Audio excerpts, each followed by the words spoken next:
You ask Tiger to calculate. This deals with linear inequalities with one unknown. The final result is c smaller than 2. Let's solve it step by step. Group all constants on the right side of the inequality. Add 4 to both sides.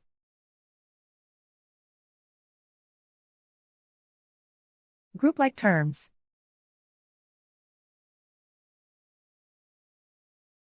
Simplify the arithmetic.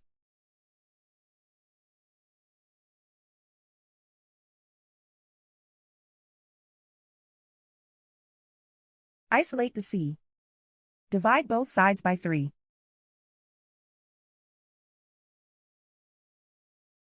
Simplify the fraction.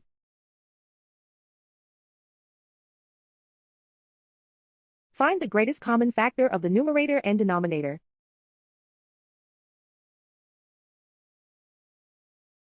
Factor out and cancel the greatest common factor.